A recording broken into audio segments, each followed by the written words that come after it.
Welcome back to another episode of Campfire Talks, where we sit around the imaginary campfire and talk about things D&D related. This is actually a pretty good one because this is going to be a one-on-one episode, as far as I'm concerned, with Scorch. And Hello. and what's good about this episode in particular is that I'm kind of opening up the forum for any questions, and we're also going to be talking about post campaign moods. I know there's definitely some that I've gone through, and I wanted to talk about it a little bit tonight. And yeah, that's basically what we have the agenda. But first and foremost, let's start with a little bit of a Q&A, because I'm sure you have some questions in mind, Scorch. So let's just get started. I do, in fact, in it. Okay. Thanks. I didn't have an order for these questions. Um.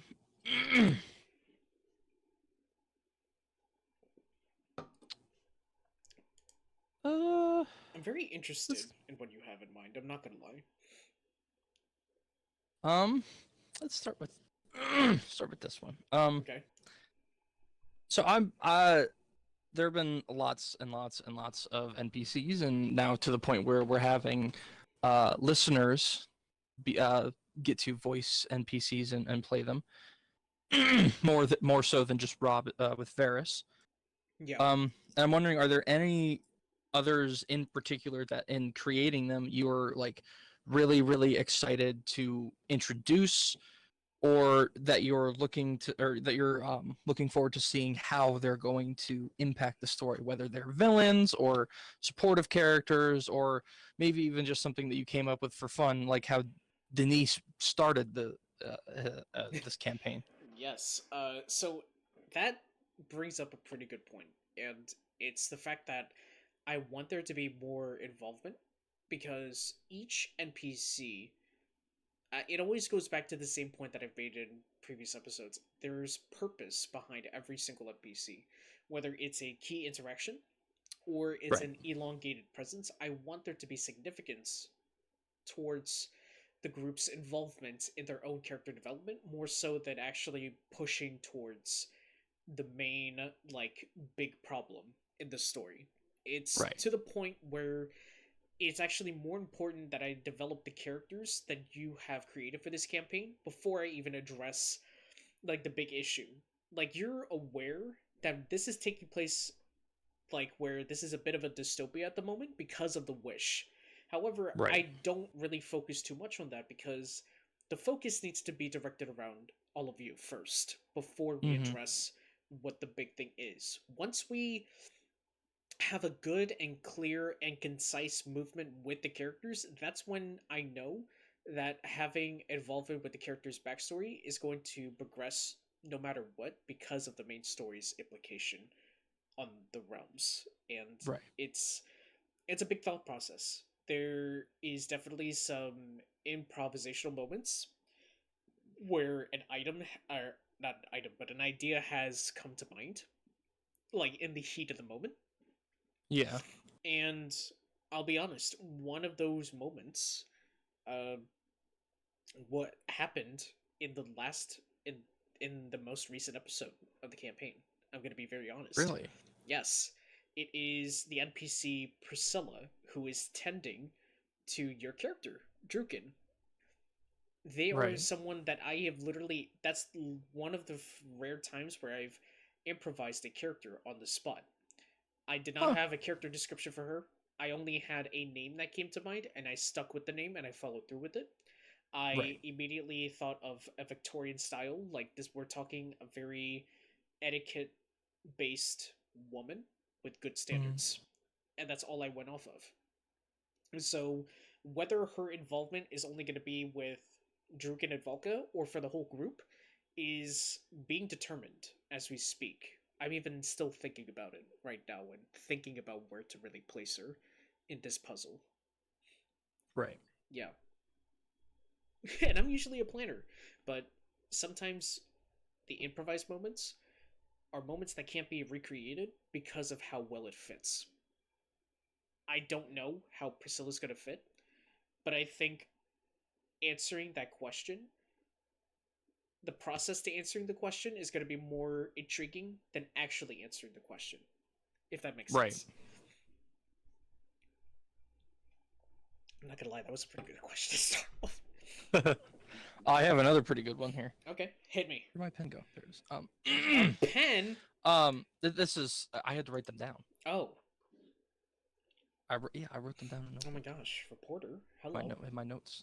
Okay. Um, do you think there will come a point in this campaign specifically where there are certain because like you like we've talked a lot like in the podcast and in the session, I think even a little bit like our actual sessions and tons outside of both about how this campaign is connected to so many others that you have done and are doing and will be doing in the future. And I'm wondering if there are maybe any characters that you like that are recurring characters that you have considered retiring and through this campaign specifically, or maybe if you already have, like say Donnie or something, given how he went out in the very early episodes. Yes. And actually, you were right on point because Dee Dee, Donovan Damien, was a pretty significant character in Episode D.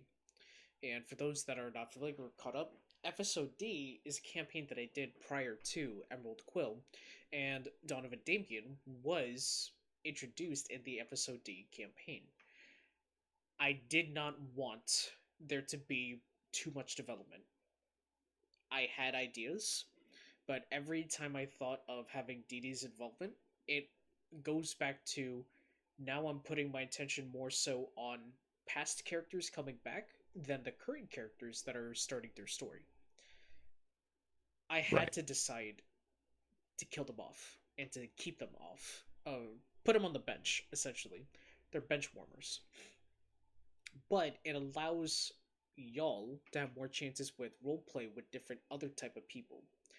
Um, the reason why Varys remains an exception is because Varys is not only a core player in the Episode D campaign, but with Varys's like lifestyle and how they maneuver through the Fae and the material planes, it creates this malleable structure in the timeline, and I can utilize them quite a bit to where Right. they can be points of interest simply by just being present during the events that y'all are experiencing. Um, Right. I believe the biggest challenge is deciding what's too much and what's not enough, or what's just right, when it comes to essentially when it just comes down to the plot in general. I want to continue the plot. I don't want to continue the plot of characters that are not even meant to have a big stay in the campaign, but still have significance to where it can be a catalyst for other values for the core players now to embark on. Right. It's a I'll admit I've had headaches thinking about this for such a long time, Yeah. but it can't be helped. We it needs to be a balance act, and Oh, of course. it's Especially still with how you've incorporated all of these stories together and the characters connected. Like it has to happen both, I think, for the sake of the narrative, the connected the uh, connectivity of all the stories and campaigns and things. But at the same, but like, does it almost feel like it's right to do that to the character, like to finally like take them out like it's your time and yeah. like appreciating like how like the how you've written them in and doing that with that like feeling like really connected with that character. Yes. Um, especially with Donovan, because Donovan was essentially how I would envision myself as a Mr. Perfect. Not in a construct type of way, but Right. a Mr. Perfect, like an ideal vision of Like an ideal hero. yeah, and I'm just it's also good practice for me because killing off Didi was not an easy thing for me to do. I'm And sure it wasn't. to be honest, I'm also prepping myself for when all of these campaigns eventually meets its final conclusion in its Hmm. final moments. And when I tell you that when I told y'all that once I started this campaign, we are now closer to the end of all these stories coming to a close than when I first started, I cried a little bit because Yeah. these turn out to be way more important to me over time. And retiring characters is already hard enough to do, but you have to do it Yeah. in order to have other people shine at the moment. Right. And I think that's just very symbolic of how I'm gonna be. Because if I'm gonna be, if I'm being honest, when I'm done with all these stories, I'm probably never gonna DM for at least another 3 to 5 years. I I don't just, blame you. I just want to be a player. Yeah. You know, I mean, what you when was the first episode or the first campaign in this whole series? this all started in 2021. Like that's and you've what completed 3 campaigns in that time Yep, for this series, it's and you have 2 going 2024. currently. I have two going right. Actually, one going because the alternate universe ended a month ago. So now I'm putting all my I attention meant to towards this ask you one. about that because I remember you saying it should have been ending sometime around now. Yeah, I mean, you can ask me now. Like, we're this is the time to ask questions. Oh yeah. Yeah, but okay. So So, that was taking place after our campaign yes, currently. How far in the future was that again? we're talking 25 years. So this is Okay, so recent. so like what we're experiencing is pretty impactful on the story Yes. or for that part of the world. Okay. Yep. I'm gonna say this right now. The way that the alternate universe group is handling it, there used to be 6 realms. There is now four, because Oh two went into a state of anarchy. god. And when See, we that's what I like to avoid. and when the session ended, and this is true, this is truly one of the most uh, shocking conclusions. At the end of the campaign, I remember reading off the final paragraph of what the realms look like, and I have the paragraph with me. You see amongst the remaining realms, with cracks of lava flowing through every portion. There is not a piece of ground that has seen tender loving care since the Middle Ages. There has not been a tree that has remained at its roots, and there is not a soul that is left unrequited by a level of rage that is described as the soul bounds of the Nine Hells. God. The world as we know it has now entered a new age, or should I say, a new imprisonment. And it's all thanks to those that wish to burn the story rather than finish it. God. And it's that last sentence. It's thanks to those that chose to burn the story than finish it. Mm. And I didn't mind it ending that way, but it also gave extra emphasis on just how different people tend to react to different things. Right. And when I tell you that the individuals that were in this campaign are very controlling individuals already, and the characters also resembled and almost mimicked the almost mimic the actions of how they behave, it made sense to me that it ended that way. But to have it be blackened, cracked, and molten like that is something that I never thought I had a chance to witness until they came in. It's not Right. it's not perturbed it's not annoyed. It's a reminder of how different people's perspective can be. Right. And so, uh, yeah, like after this Emerald Quill thing is done, that so after that alternate universe is done for that portion, another alternate universe is going to be opening up with a new group. That's intentionally a short-term campaign. And when I say short-term, that campaign is only going to last for 2 months. Right. But we're cramming, I think, what, 4 episodes? Because of Well, course, in the space of 2 months. in the space of 2 months, 4 episodes. So that's all the long that campaign will be. Yeah, it's an alternate short-term campaign because it's where the Minutemen gets involved. Aha. And the Minutemen is also involved in yours, except the Minutemen are also taking the time to observe. And that's There was a reference to them in one of our sessions recently, wasn't there? Like a really yes. direct one. Was what was the context of the reference? I can't remember.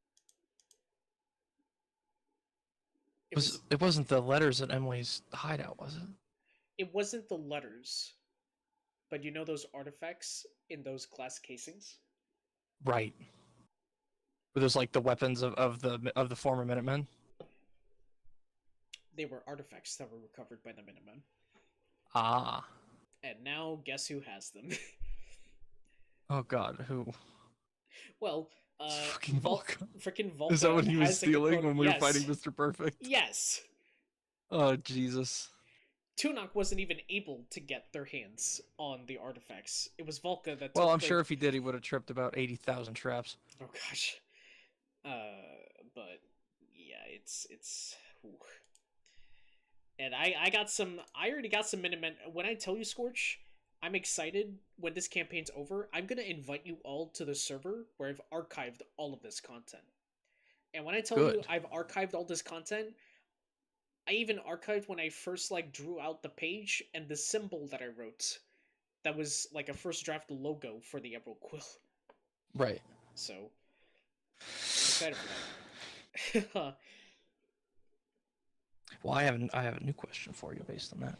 Okay. Are you? So how many people like that have been in these campaigns? How many of them have been in multiple of these campaigns and are experiencing a lot of the background or information of what they went through, or even things that like they caused because the campaign they're playing in at that point is happening later? Yes. So what was it, not the episode D, but a hero's wish. So now we're going back even further because Robert Rob was in Hero's Wish and FSOD. A Hero's Wish and one other campaign. Right. No, 2 campaigns. Yeah, was he not in FSOD? He was in FSOD. He was in Hero's Wish, but only when the 3 campaigns that I hosted at the community college where I first started, those 3 campaigns merged all into the final 3 episodes that never got fully finished. And I've already said it at this point, it's never going to finish. Yeah. The people that we would have to set down details for, there's other people that have gone about their lives, and I feel like it would just be a burden. And I think as much as I want to finish, I think leaving it on a cliffhanger is actually much better. Yeah. But Robert is basically like the anchor person. He is aware of everything that has transpired except for one campaign. But even then, he wouldn't need to know too much from that campaign to know just about everything. It's crazy. Throughout the 3 years, I think I've campaigned with 16 unique people. Wow. 16. And Rob being one of the most recurrent ones. Absolutely. That's insanity. So I'm building on my question. I would love to be part of a later campaign Okay. in this story. If you need people, I would truly love to like specifically within all of that's going on, to see how things play out with everything. Okay. That would uh Actually, which of course probably wouldn't be Druken, that but is I true. almost like that better. Can I ask you? Okay, I know you guys asked me like a few questions, but I'm actually interested in knowing something from your perspective. Oh, of course. How has your expectations of D&D campaigns changed when you've experienced one and then you've experienced mine? Um, I don't know that much has changed, because the only expectation I have is that regardless of experience in DMing or anything, and this was, apparent in the first campaign, that something I feel that I let the DM down on is like just putting myself into it and putting my character into it, is like, because like I've talked about before, like because the way I had written that character, it really limited me in terms of like RP and stuff. So the only expectations I've ever had for going into a campaign is that like the writing, or like that the story is there, and that like there's equal like there are equal parts of like the DM having the story and being willing to alter that and where they need to, and depending on what the players end up doing, Right. but also sticking to the narrative and having it be what you envision, just with our uh our input and our decisions and things like that put into it. Yeah.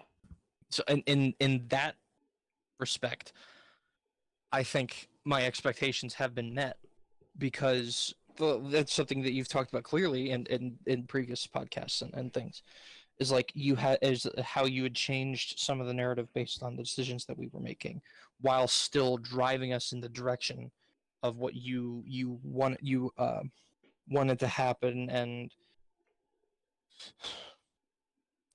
like following the path as much as that you had thought out as much as you could, while still respecting our decisions. So I think that expectations have been met, and I don't think they've changed very much, because I wouldn't want someone to not fulfill that.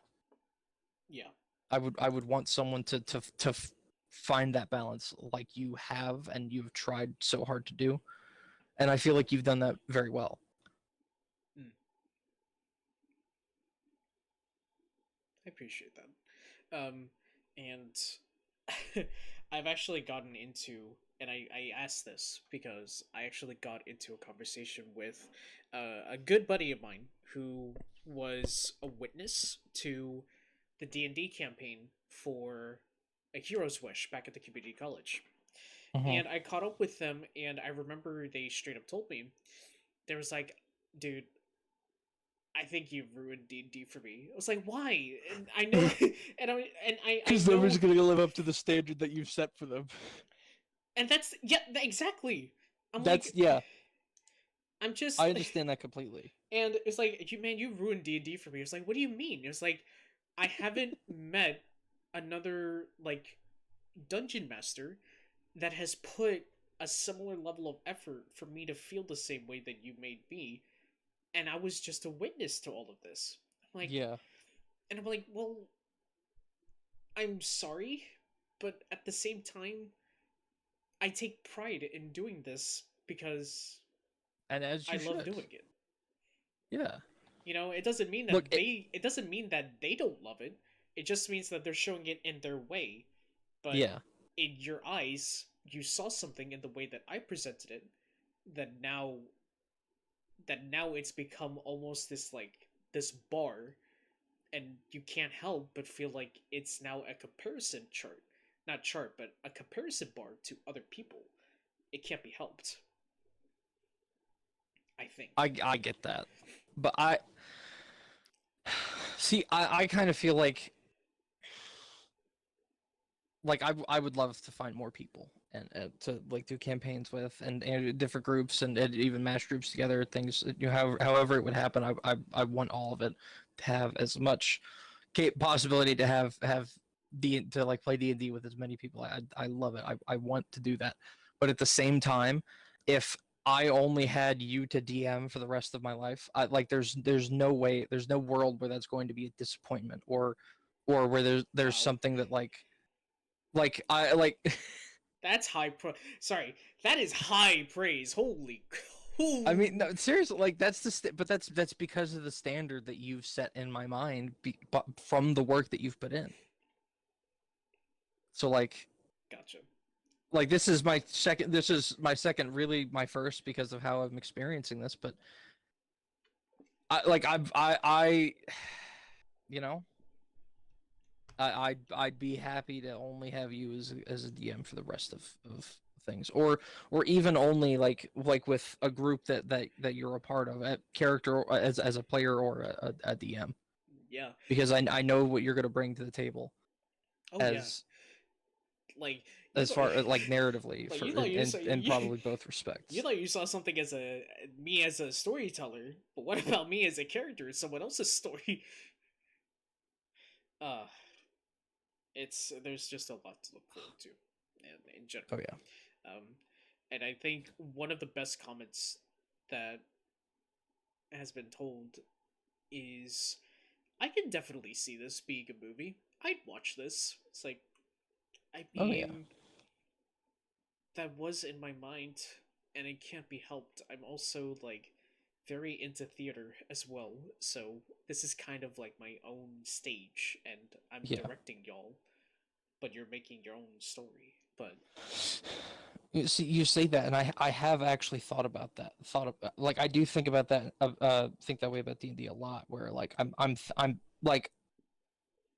like I'm thinking of it as like, and maybe I see it in more of like an anime perspective, but like that's how I'm picturing things going down. Like I'm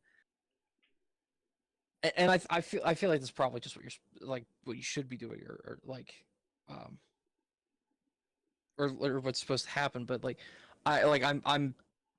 s- I'm seeing the things that we go through, and that we're having our sessions, and I'm like able to see it so clearly, and like picturing it as that, and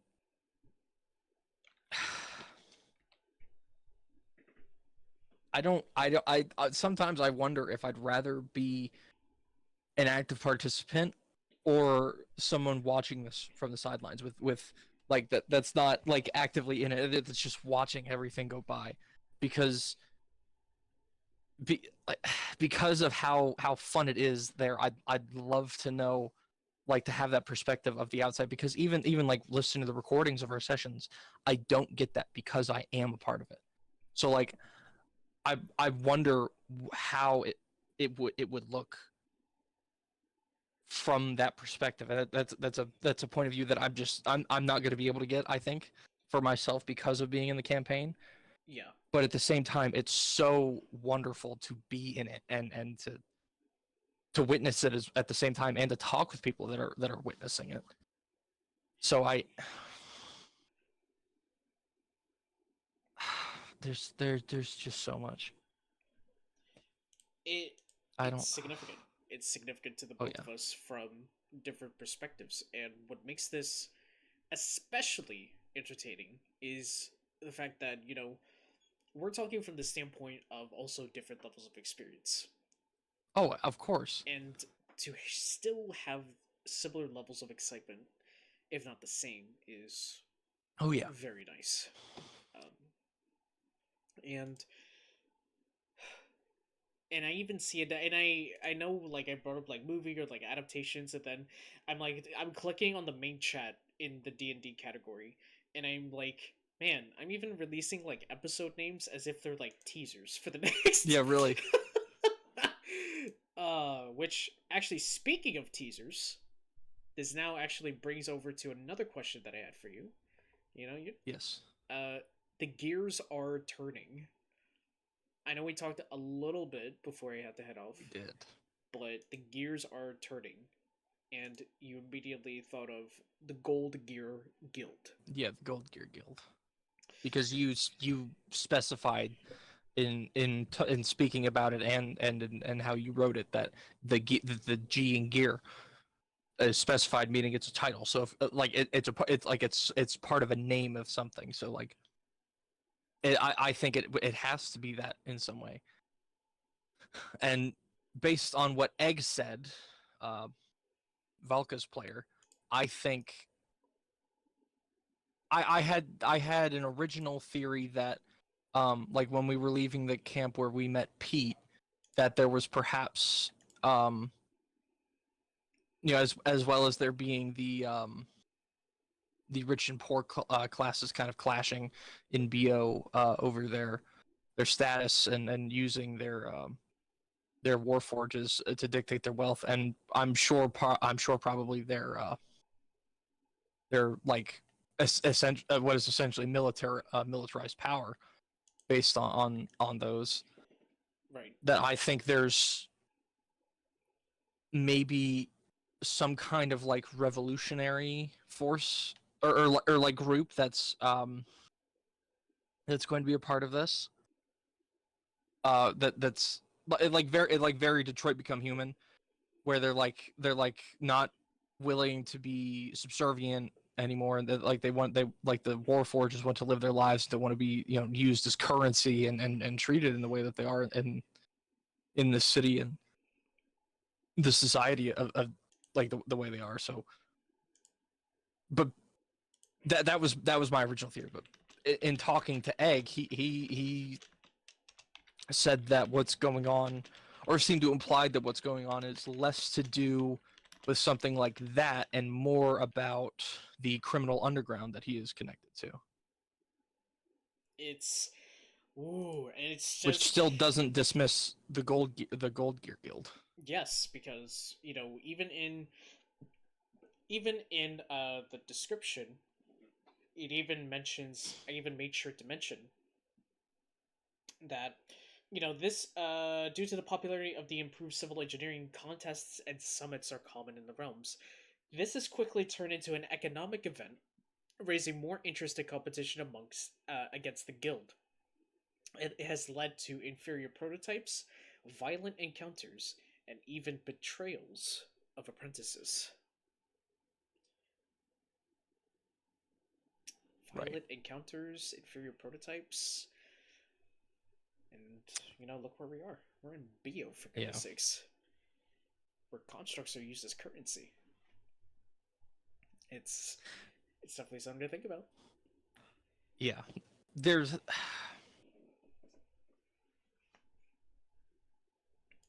I also think that there has to be some kind of connection to the doll makers in this, just like in the fact, just in the sense that they're constructs that are such a prominent part of this world, that like they have to be there in some way, whether they're influencing something or like just from the shadows, or they have an active hand in whatever is going to be happening. Yeah.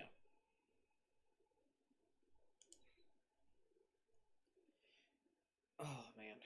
And then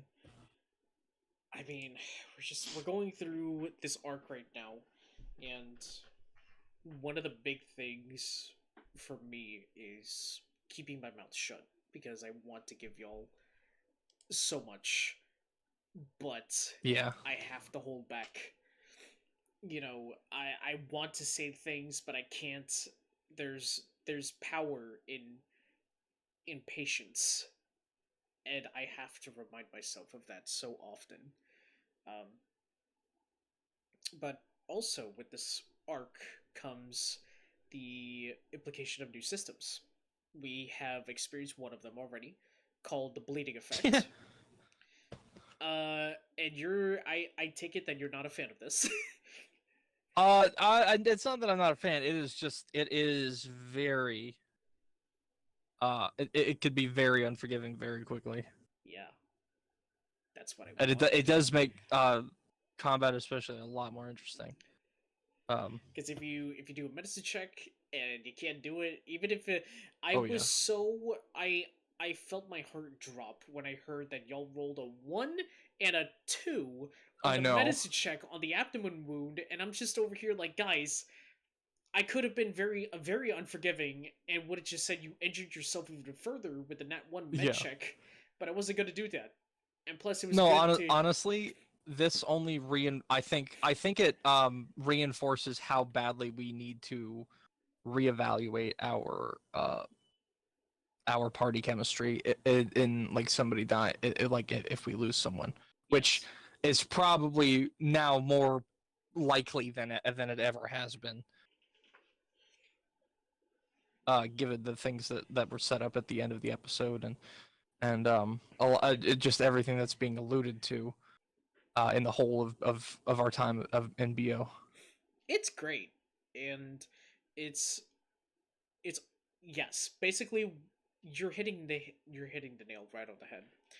It's not only dealing with like party chemistry, but again, societal influence. There's a lot of people that are now noticing you, and of course you had the cloak figure with the gold eyes that just tossed you to the street like it was nothing. Yeah. So you got eyes on you, and it doesn't help that Alvarez apparently is on a bounty hunter poster, wanted Yeah.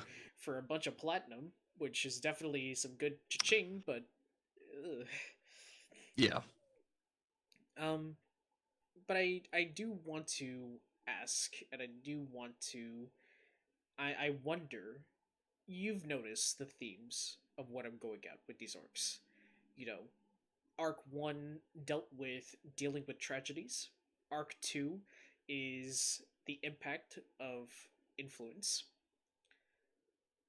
What do you like? Has it gone through your mind of like what potentially y'all could be going through next in other arcs? Or is that something that's a bit far fetched into the future for there to be any concise? I don't know. I think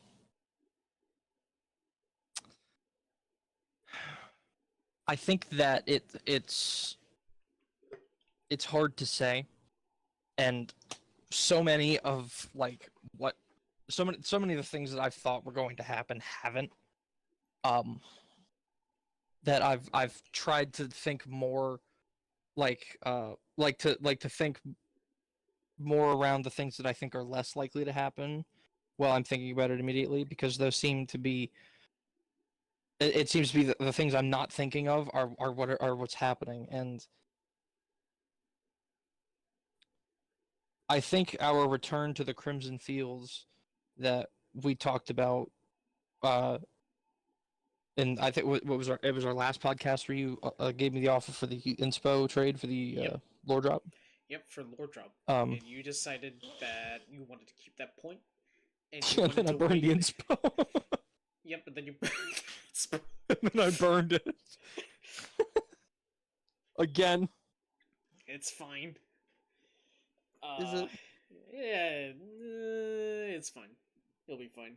Is You're it? just gonna have to wait till fall in order to get I that lore know. drop. No, I'm fine with not having the lore drop, but I'm not fine with that with keep failing my inspo. You're trying so hard. I am. Oh goodness. But it's so good. And you will have a chance to the group will have their chances to revisit them, via the obelisk. But that is something for the group to discover. Hint, hint, wink, wink. Obelisk. The obelisk. Robert is familiar with these obelisk, and Ferris as well are familiar with these. So Yeah, once you find them, I would hope gonna so. be you're They're gonna be not relayed. mutually exclusive. No, no. Um,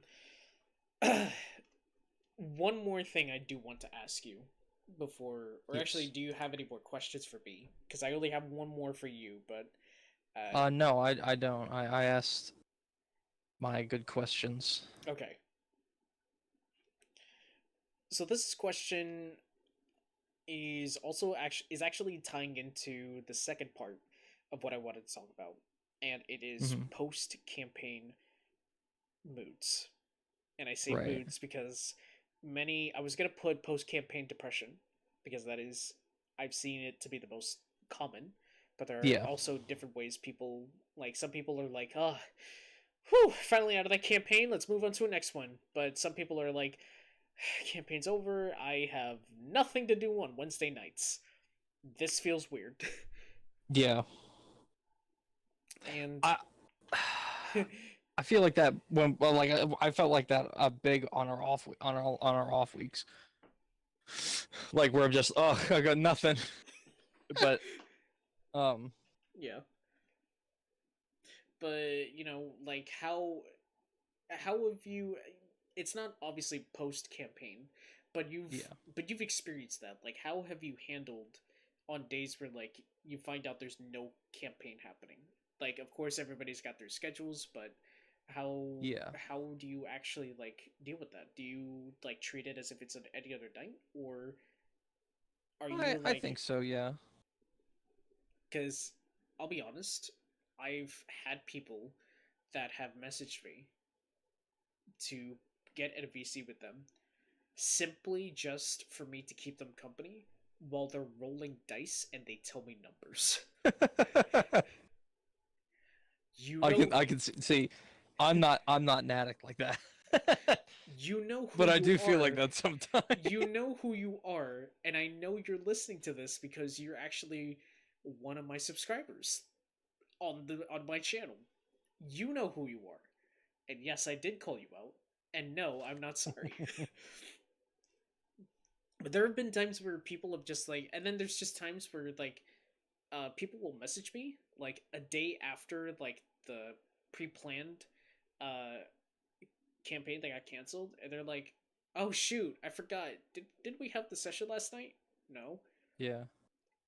it's canceled. Yeah. Oh thank God, I thought I was gonna miss it. Okay, thanks." And then they just ghost me until the day of the Uh, campaign, day of the next session.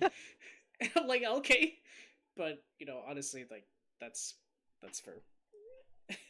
Uh, but it's insane.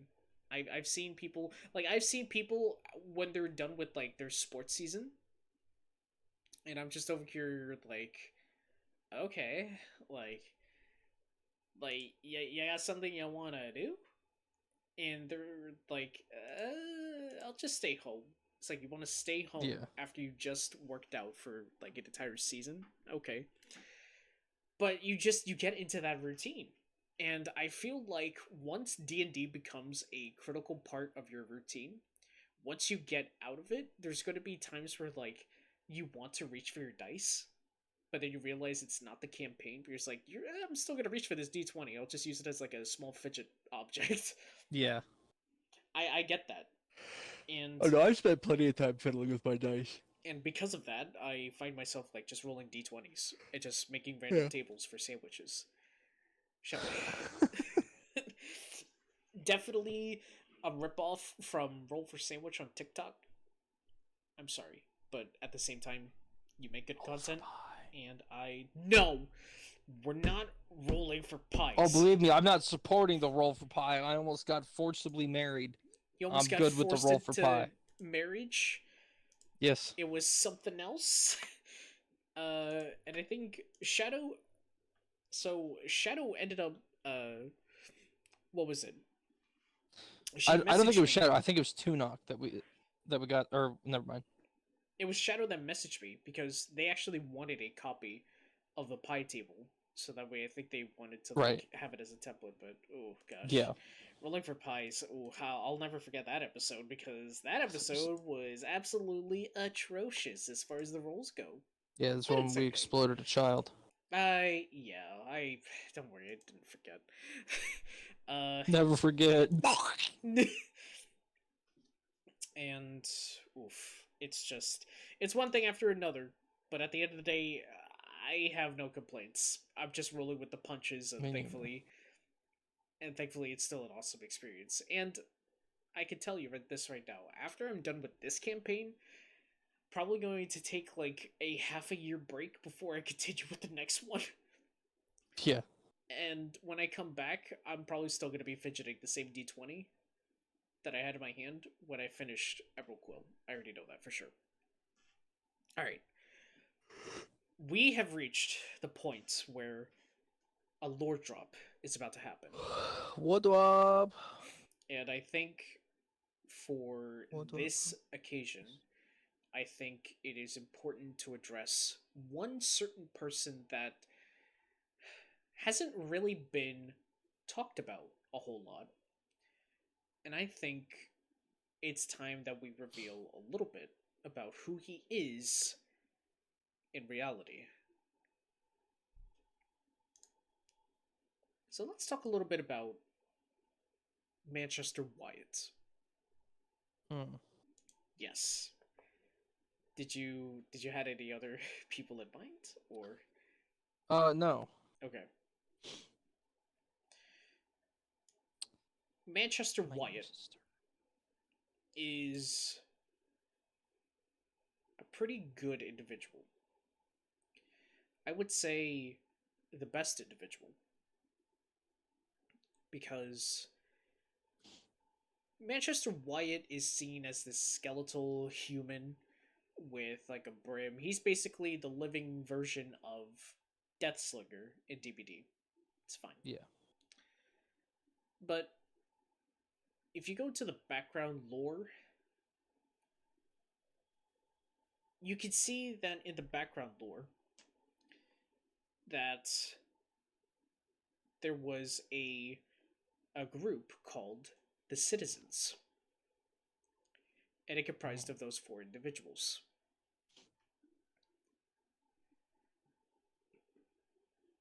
Codename Red Eye is the only unnamed person. And what I will say about Codenamed Red Eye is that with the connections from criminals from different planes, they're able to get by pretty quickly. But you can only be lucky so many times before it finally catches up to you. But what if I were to tell you that Codename Red Eye got another chance? And when they screwed up again, they also got another chance. In fact, it is their final chance. For if they fail the third time, they disappear completely. Because what if I were to tell you that Codename Red Eye and Manchester Wyatt are the same person?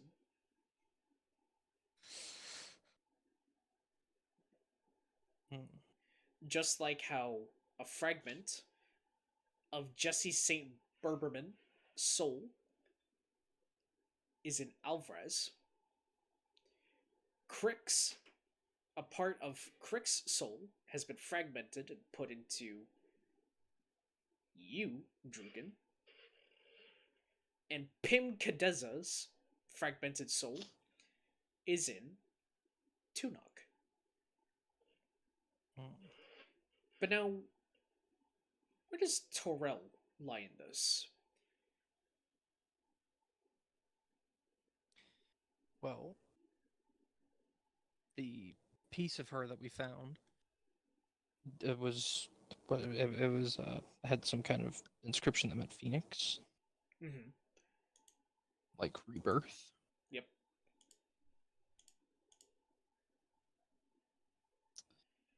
Interesting. What if I were to tell you that Torel was actually meant to be the very thing that was meant to stop the White Lotus in the first place? It only took a fragmented soul to go into the mindset of the person that created Torel. And what if I told you that essentially the White Lotus that y'all are gonna eventually meet and encounter a bit more just so happen to be the same people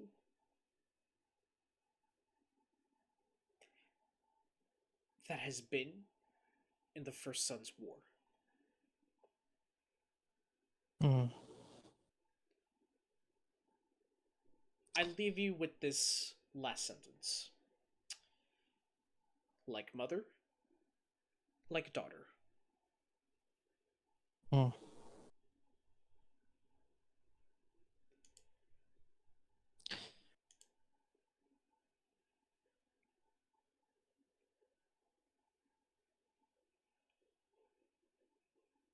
Like mother, like daughter. And I think that is a good place to call it for the night. Scorch, thank you so much for being on the podcast tonight. The questions and just talking in general has been a pretty fruitful one, and because of that, you have, in fact, gotten some lore. Can't complain about that. No. So keep that in mind. And to the watchers and listeners out there, I appreciate that you've taken the time to listen in to all of this. And I look forward to see how this campaign transpires. Because very much like my time as a dungeon master, everything must cease at some point. And while it may cease, there's always room for another person to step in. And I look forward to the day where I see someone with that potential. But until then, I will continue to write stories, and Scorch and all the others will be here to create the story for all of us to enjoy. Take care. Oh. Take care, everybody, and we'll see you all in the next episode. Bye bye.